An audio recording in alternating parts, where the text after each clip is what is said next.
ডাক্তারবাবুরা ওখানে বসে বাল ছিঁড়ছে, মানে চপ খাচ্ছে। এখন ওখানে যাওয়া যাবে না। আচ্ছা। গিন্নিকে বলেছি আজকে আমার জন্য রান্না করবে না, আমি আজকে গরম গরম চপ খেয়ে বাড়ি যাব।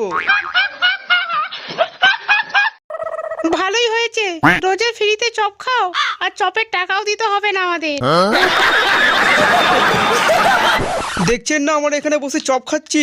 কে আপনি? চপওয়ালা? বলেন কি? যে চপটা খাচ্ছেন তার টাকা দিন। ফ্রিতে অনেক চপ খেয়েছেন। ঠিক বলেছে। এবার ভালো ভালো আমার টাকাটা বার করে দিন। 100 খানা চপের দাম হচ্ছে 200 টাকা। আমি বিশ্বাস করি না।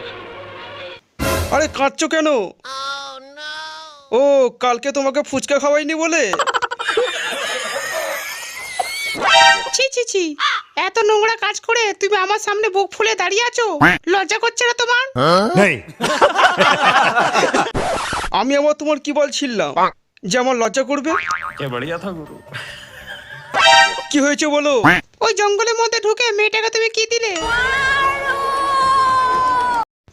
আরে আমি ওই মেয়েটাকে কি দিয়েছি? কিছুই তো দিইনি। তুমি ওকে আইফোন 50 দিওনি? তুমি কি মনে করো আমি কি দেখিনি? ওকে যখন দিয়েছো তাহলে আমাকে আইফোন 50 কিনে দাও। এই শালা মিঠুন নিজের কলাটা আমার মুখে ঢুকিয়ে দিয়েছে স্যার।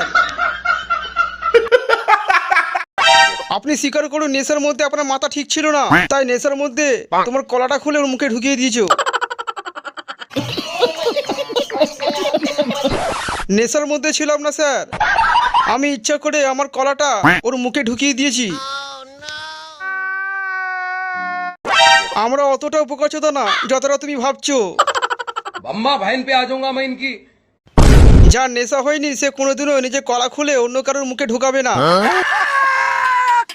তুমি নেশার মধ্যে আমার মুখে কলা ঢুকিয়েছো। बिल्कुल चुप।